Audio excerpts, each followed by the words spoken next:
I'm Tongthut Ong, Director of AIT Solutions, Asian Institute of Technology. I'm host for today's talk. Let me introduce briefly about AIT Solutions and this talk. AIT Solutions is a unit, one of the outreach centers in AIT. Our unit is a consulting arm of AIT. We work for consulting services in structural engineering and software and IT and software development fields. In structural engineering,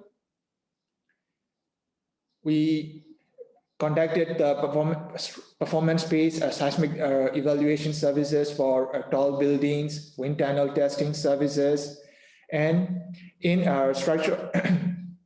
in software development field, our software development team developed the customized software applications in the fields of structural engineering and other allied fields. Not only the engineering fields, they also work for the management fields as well. In AIT, I would like to introduce a professional master degree in structural design of tall building program. It is offered by School of Engineering and Technology. That program is designed for the practicing structural engineers. That is, this program is a hybrid program, mostly online, and but at the end of the semester, students need to come to AIT to sit an in-class session and also sit the final exam. It will take about 1 week. But these days, due to the COVID-19 travel restrictions, we are offering the program 100% online. So in this program, the professionals can learn the structural design, not only the structural design in geotechnical engineering field, construction management field, and also wind engineering, earthquake engineering fields.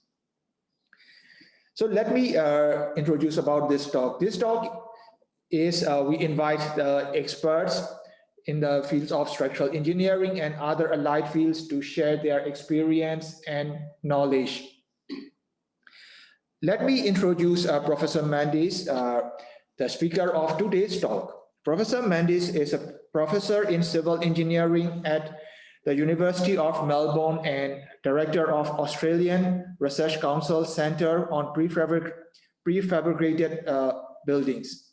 He completed his Ph.D. in Monash University and worked as a structural engineer at Connell Wagner Ltd, Australia's largest structural engineering consulting company, before he joined the Department of Infrastructure Engineering of Melbourne University. He worked for over 25 years as an academic and a structural consultant. Professor Mendis is a world expert on modular construction. Please start your presentation. Please share your screen. Thank you very much. Thank you very much for the opportunity, and also thank you to AIT Solutions.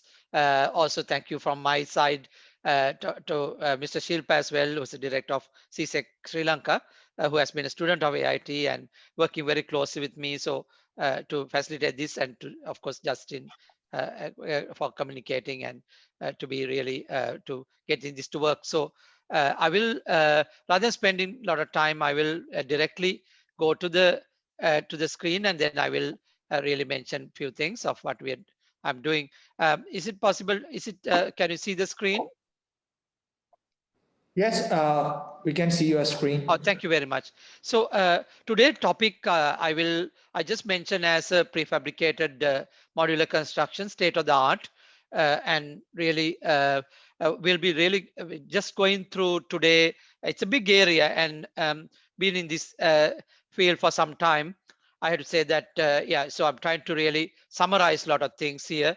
And in the question and answer session, we'll leave at least for about 15-20 minutes so that we could have a discussion. This need not be just one way.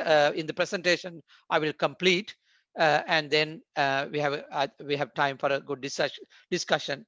Now, I want to just thank you for that kind introduction. But I will just mention how I started my career after the PhD career as an engineer, structural engineer.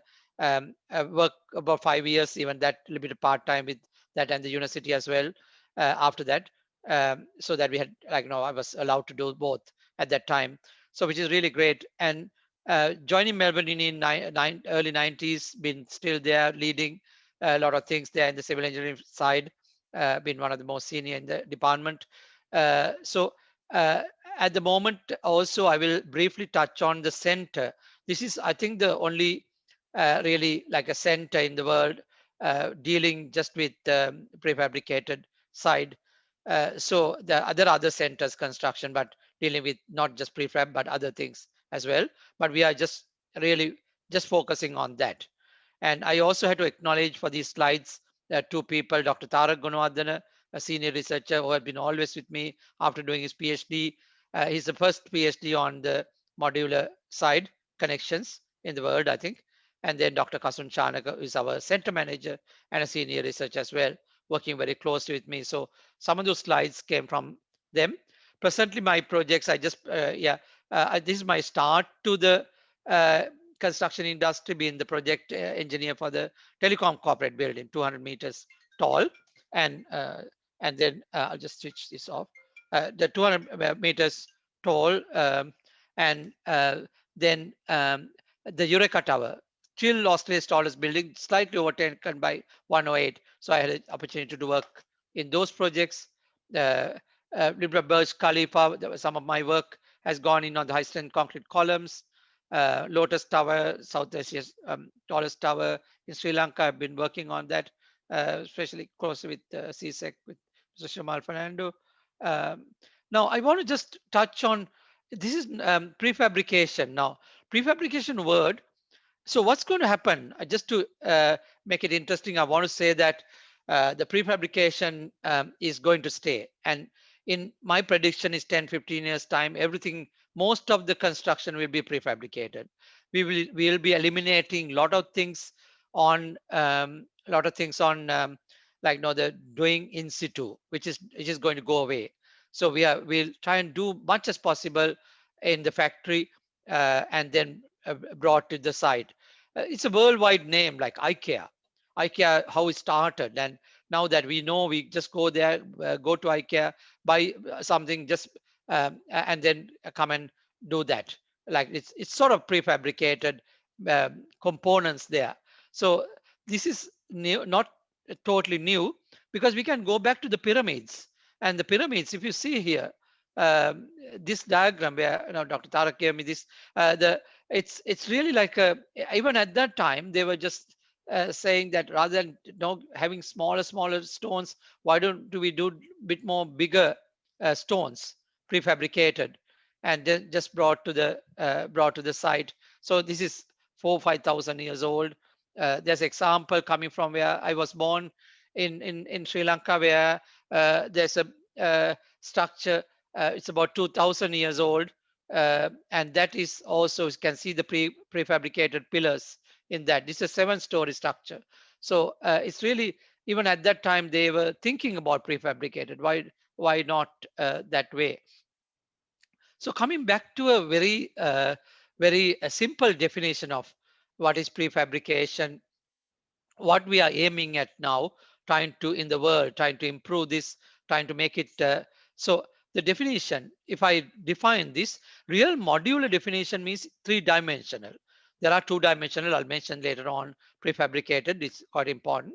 However, we're talking about also 3-dimensional units. That is the real modular. Especially if you had to have modules repeated, this is the best way forward. And again, it's really brought to the side and assembled. And the main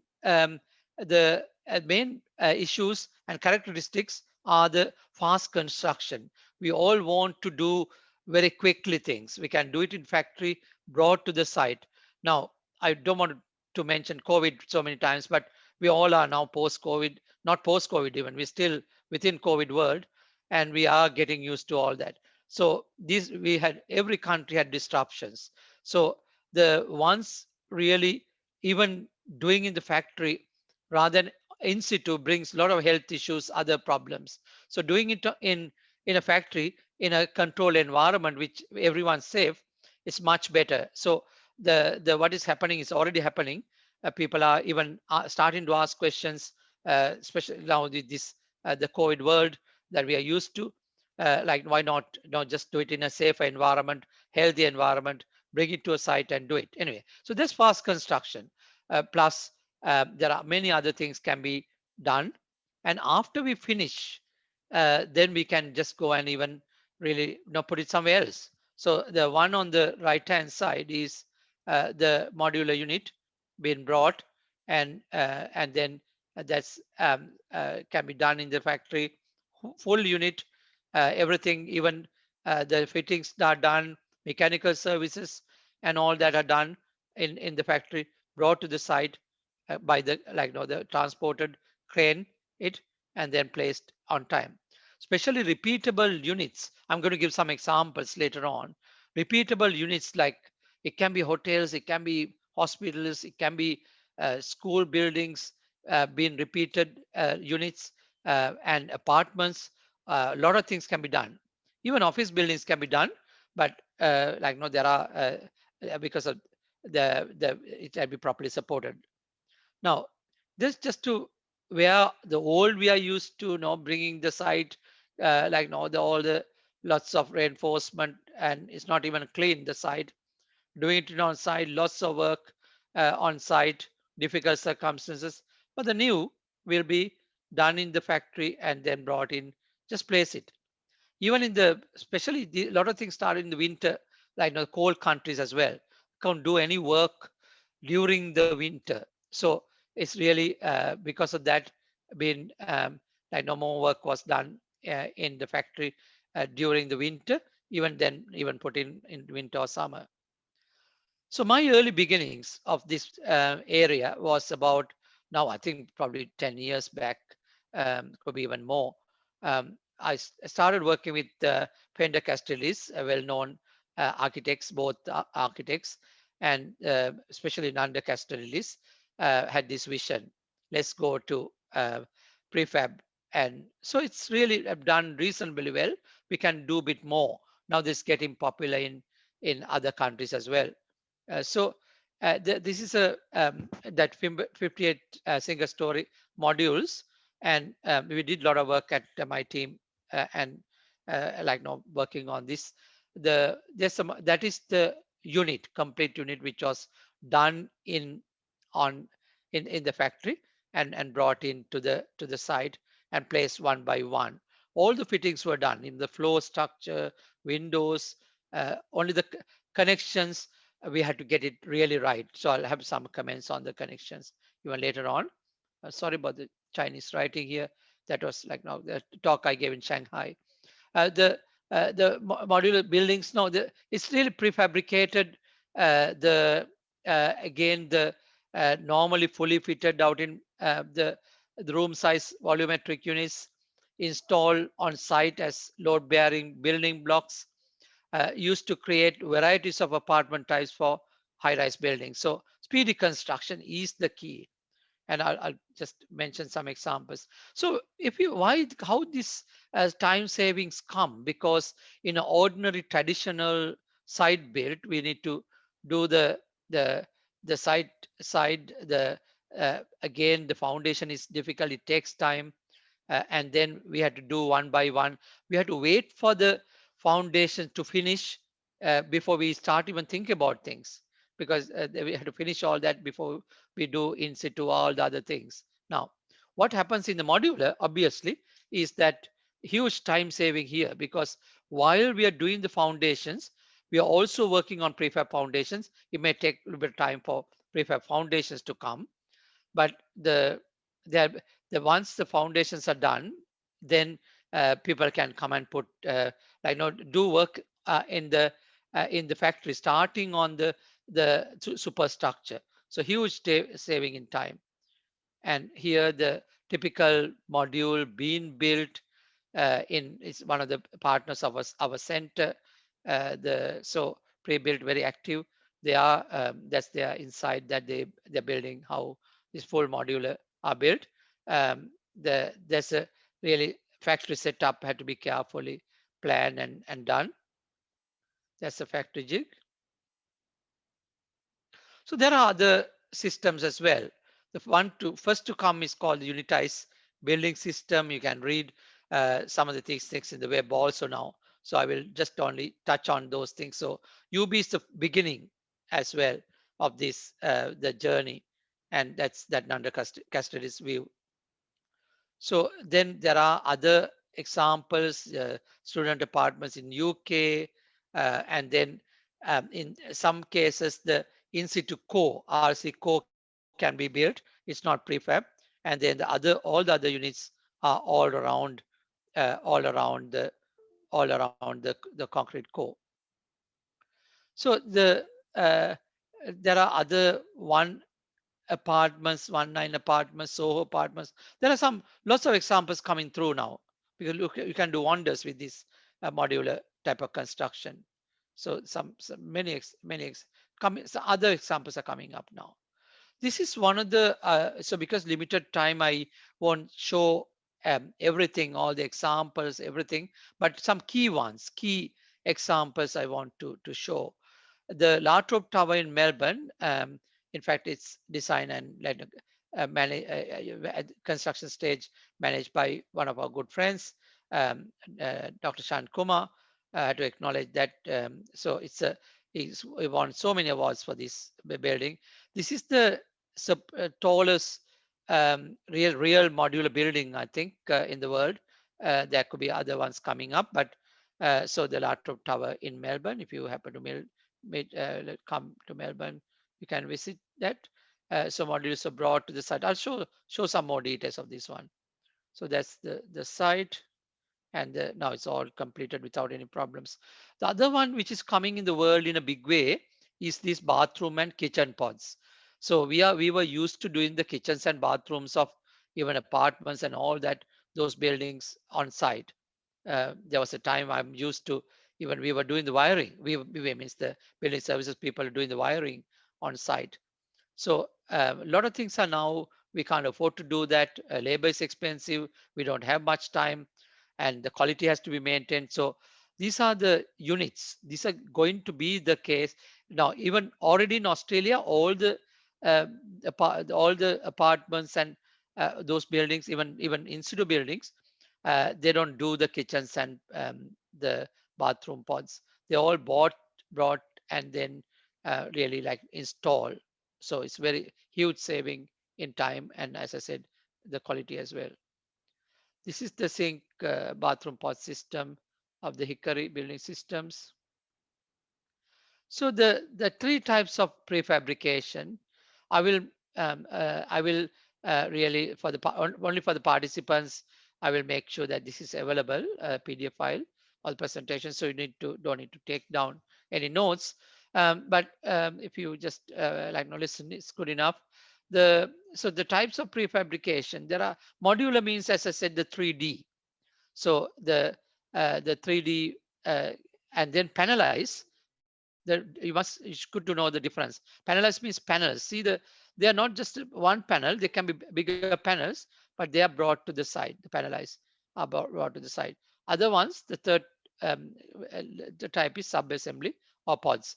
They are already like sub-assemblies, not the whole building or the whole module, but smaller units. And then, as I mentioned, the bathroom and kitchen pods, the one example.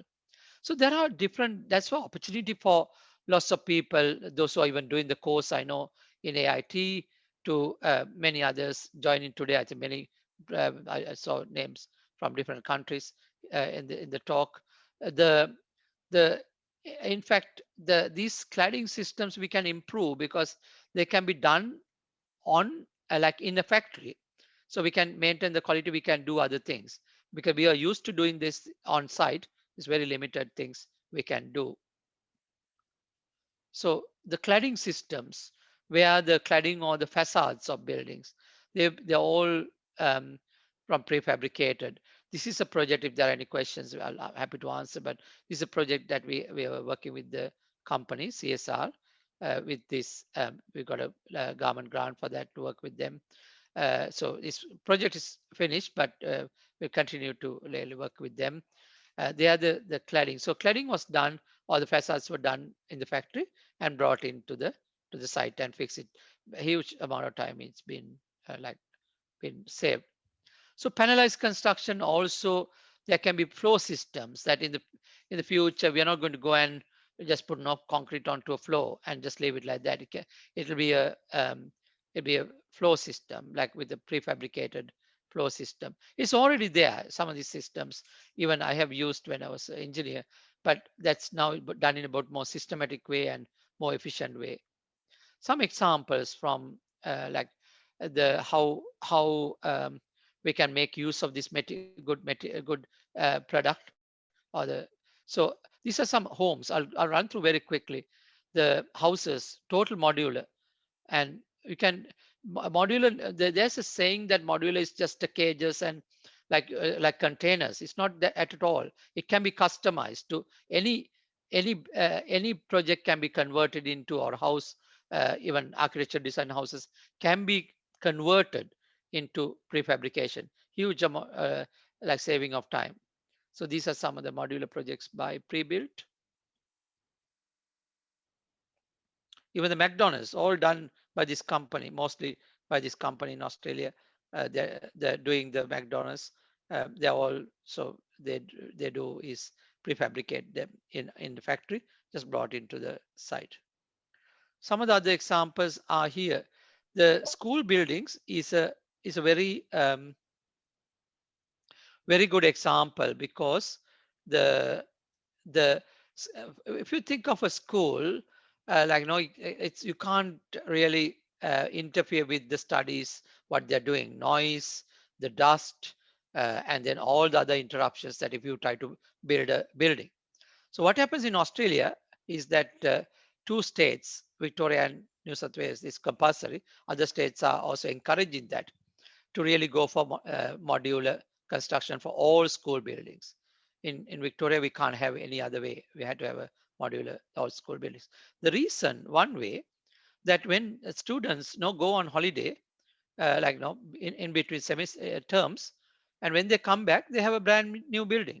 So no disruptions because it's all done in the factory and brought to the school and then installed during the school holidays. So the students won't know. They will only they will be really surprised to see a new classrooms for them. So this is the schools. I'll just skip some of these slides. There are so many examples that we have worked with them on. It's one of the schools. So this has to be so I'll just on the way explain the difficulties as well. You have to have access, of course, the crane access to bring it and this large modulus to be put in. So when you're doing the planning, there are three things we had to really check as well. Transportation, how from the factory to the site, are there enough access routes, and even on site, whether a crane can come. These sort of questions had to be answered, but this can be no problem, easily resolved. So these are the schools, and we were also making some measurements of the indoor air quality. So that's quite important to really measure. And now we are always talk about healthy buildings, especially after COVID started.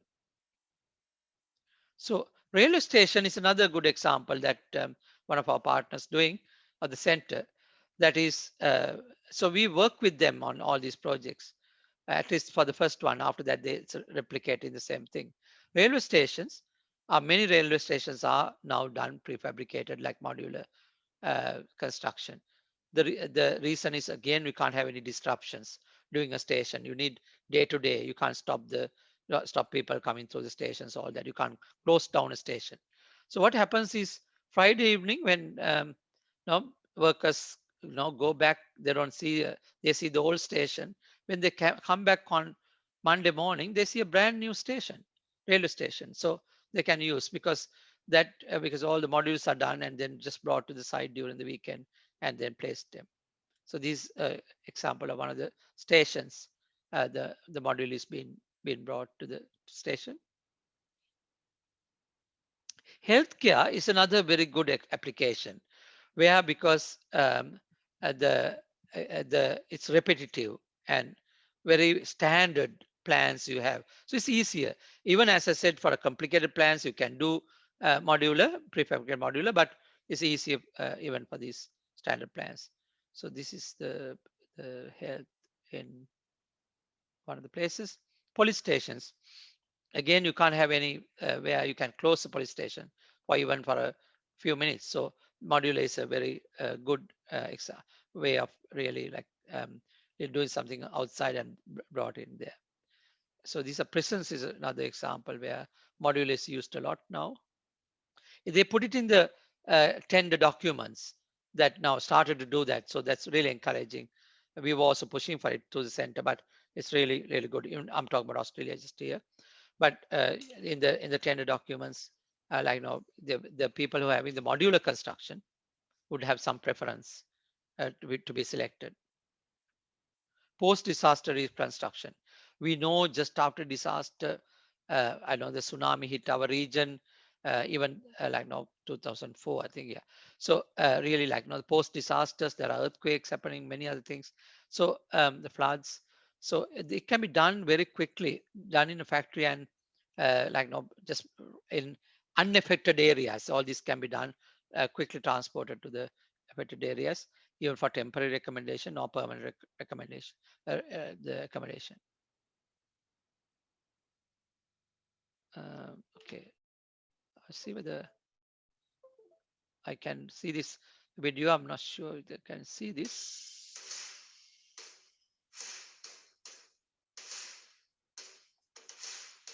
So that's where another partner, some music, you don't need that music, but so that's how this was done in 2 days. The panels were done by the company brought to the site and see all that are prefabricated, floor structure, the walls, everything is done. We call them floor cassettes. Almost all the floors are becoming like that. The panels are brought. These are 2D, not volumetric modular, but 2D. But they're the panels, panelized systems.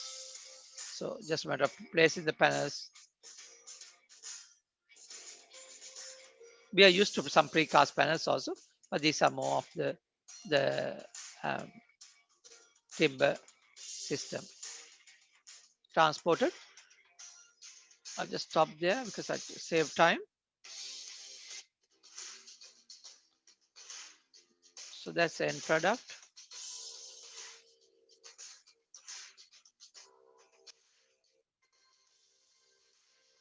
If you look at TBS, Timber Building Solutions, you will see a video of this.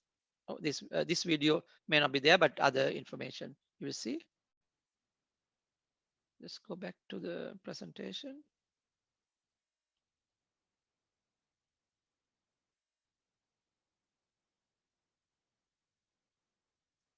All right. So so we talked about the framing system can be steel because of the lightweight and all that. The timber is also used a bit now in Australia, but concrete modules are PPVC, of course Singapore calls it, can be done, but very heavy. So bringing so Australia, we discourage that. Although I'm a concrete person, I know that, but still it's better to lightweight is quite key one for this. So you can look at the options. So Latrobe steel, I'm again talking about it. I just want to show one of the videos. So 44 levels, 206 apartments, only 19 months to completion. Just to give you an idea of how the modules are broken. So it's really up to you. I don't know whether you can see here. This is one module, these two are modules, another module, so 4 here. These are another one been done, a module like this. So these all done in the factory. They had a special factory to do this and to really be combining them. So that's the final structure. The core can be taken from those modules. If there are any questions, I will answer. Otherwise, I'll move on. Bathroom pots were all are there. So just also bathroom pots had rollers. So this can be really put into anywhere in the apartment, but in this case, we know where to put them. So that's the lateral. Okay, I'll just sorry. Tower being constructed. First time in Melbourne, they allowed night construction. So because there could be some traffic bringing the modules, this is middle of the city. Otherwise, it's all right. So the modules are brought in, placed one by one. Like no, as I said, completed very quickly the whole project. This is also a video of the lateral tower being construction.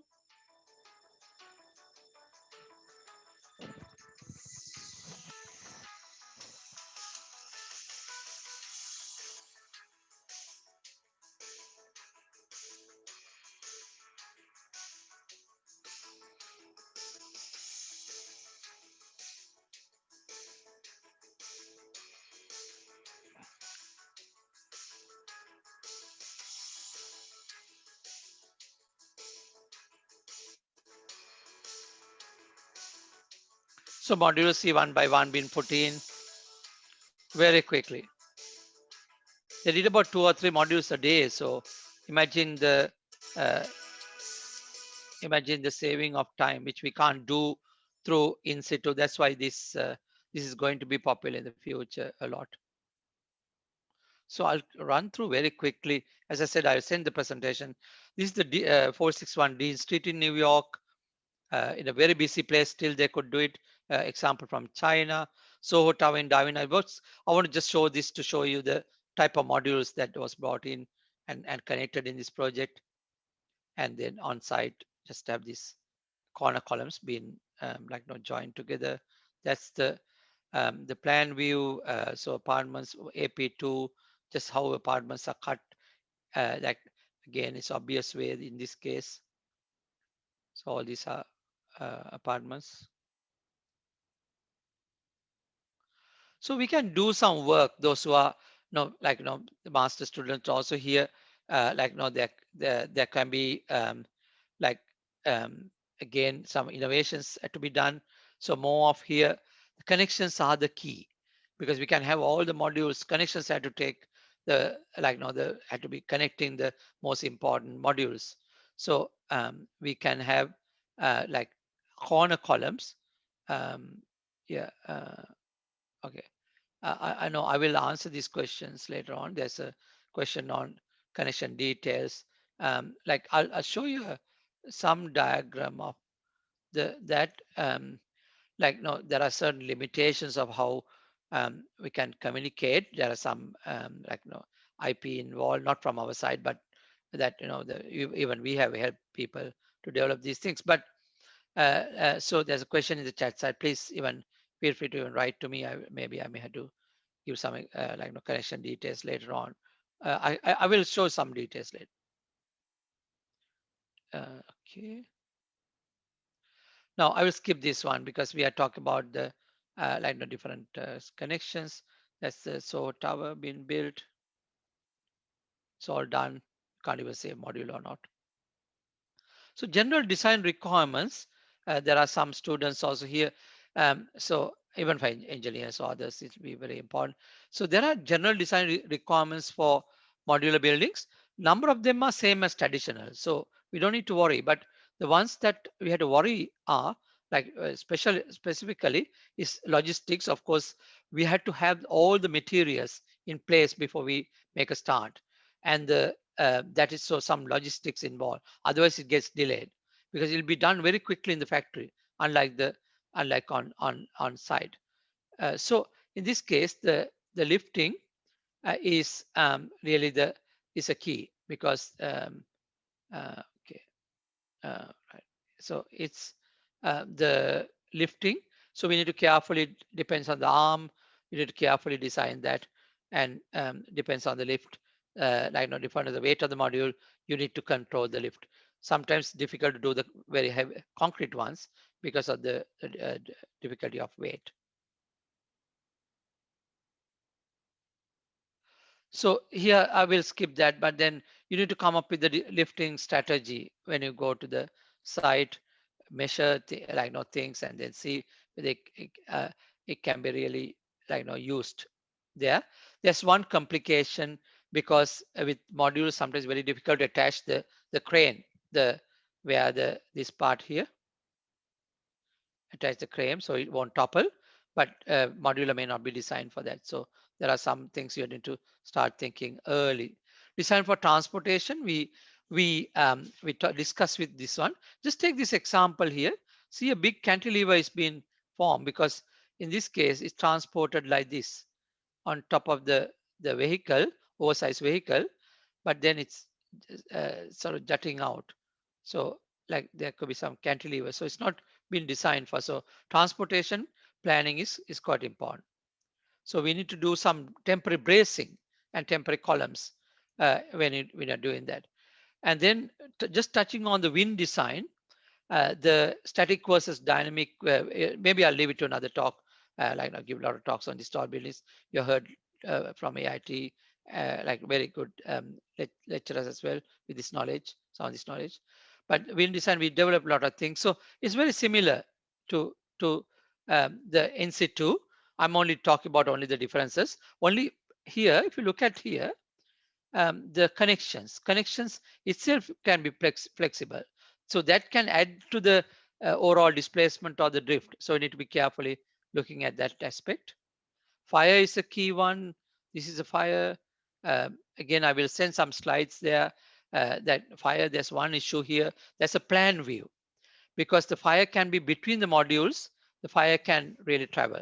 So we need to have some fire stops to doing some important things there. So we have to really, otherwise, generally it's about like in situ, only very special like issues come. This is the modeling we did. I'll skip that one, modeling for these type of buildings.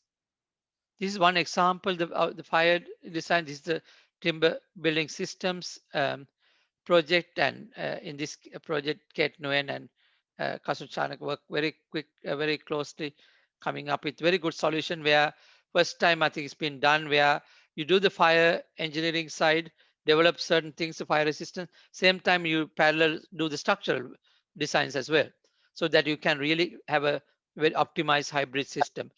What happens in the world now is that structures is done separately, fire comes separately. So we don't talk to each other. And this is a good project where they got our help, the center help, to really come up with something. That's the, I will not spend time on the system, but it's got what's called a tri-board insulation. It's got even a steam column, sorry, steel column, just to strengthen that side. And so these are very important external walls. So the fire testing was done.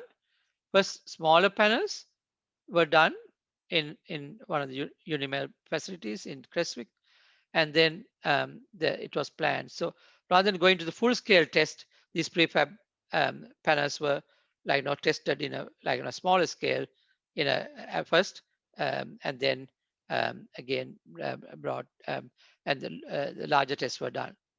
So this is the tri-board test in 30 minutes. You can see some char in there. The timber fire is not a topic for today. If you ask any questions, I'm happy to explain, but this charring rates and all that. But fire, you have to carefully design for fire. And this is the work which is, someone asked about some connection details as well. There are some papers published already. And you will see them in those papers, some details. But in this case, you need to carefully come up with the how to connect the two modules together. This is example. This is the work done from Tarak's PhD. That is this is a type of connection, typical connection. You brought the square hollow sections. This is attached to a one module, and this is really like he came up with this idea, Tarak. Then you can have this and put this already like not been used. So this connection detail. It can be on concrete field tube, concrete field steel tube to improve the connection. So these are the innovations you can do when it comes to, but connections are so important. They have to transfer this day. Other area that I'm actually in fact running out of time, so we'll go through very quickly. It's a building services. We'll see a lot happening. And the first PhD in the world, I think it's Dr. Tarindu, who is working in Sri Lanka now, running a building services arm. That he did the first PhD with me on the mechanical and electrical systems, how to make them, modularize them. So building services, you will hear more and more in the future. So on that, some of the modules there, and to be rather than having individual components brought to the site, and still it's been done, and to be attaching, why not just do all these modules together, just brought in here like this. This is the chiller. Why don't you bring that and then place it, saving huge saving of time. So there are some building services can be prefabricated. We'll see a bit more on the MAP. As I said, we have done some work as a first Ph.D. Project, but there'll be many others could come. Tarindu optimized using these routines, using the beam, and came up with how many modules are necessary in this case for this chiller plant. So like that, he used it's called a design structure matrix. These are like can read or can approach me. I will give in more details of these methods. So just 3 or 4 slides on the center. It's a ARC, it's a Center for Advanced Manufacturing on Prefabricated Housing. There are a number of partners. I will not go through all that. So I'll skip that and then go to the program 1. Program 1 is all about, there are actually in fact so many research projects, 20 plus. It's a lot more than that even when we when you count the various areas of the we are studying. So program 1 is on innovation, on design, form, manufacturing, and assembly. That's a key word. What design, you have to design, thinking about the manufacturing process, thinking about assembly, and the final product. So that's in the even the design side. You can architects and engineers can work together closely. We call it DFMA, design for manufacturing and assembly, a key word for prefab. So we'll skip that one. Program 2 is all about advanced building systems and assembly techniques. Lots of outcomes already been found. I showed you the flow cases of flows or panels, all that. So it can be lightweight framing systems, panel systems, smart building systems, and connections. They all come in this program. Third one is all about materials, high performance. We know how to, again, it's not a materials lecture, but still ask questions. So we do all sort of work in the materials area. Lightweight, has to be fire resistant, affordable, high strength, durable, and it has to be environmentally friendly as well. These materials. Supply chain and financing innovation. So we are a multidisciplinary type of groups, not just focusing on one thing. There's an issue has come up in this industry because you have to get a lot of money upfront, like before. So because of that, banks don't understand that modular. So people are having some issues like that. So I will not go through that. Again, that is an issue. So which we are trying to tackle that. This is the Campage website, and if you like, you can go there and have a look at it. You can even search in the Google. You'll find this. All details are there. There are papers. So many papers were written.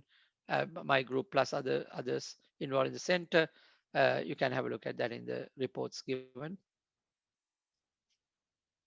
I think I'll just stop there. I think I've gone with over time, 10 minutes over time. So I'll just stop there, and I think we can go to the discussion session. I'll stop sharing.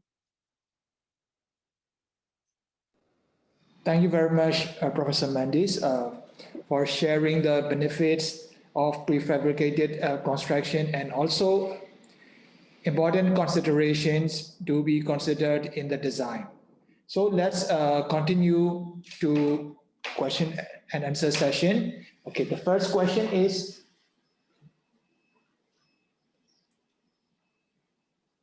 what's about the connection details? Can you go down? Down. Yes, and what about the connection details? And another question, we will combine those two questions. Regarding the structural connection details shown in slide, the connection that made bolt and nut doesn't seem to be last long. We all know that under long-term vibration, the nut can be loosened itself. From the picture, it doesn't seem there is a room for inspection and maintenance. I think it's a very good question, and I think yeah, as we said, the connections are the key, because when you have the modules.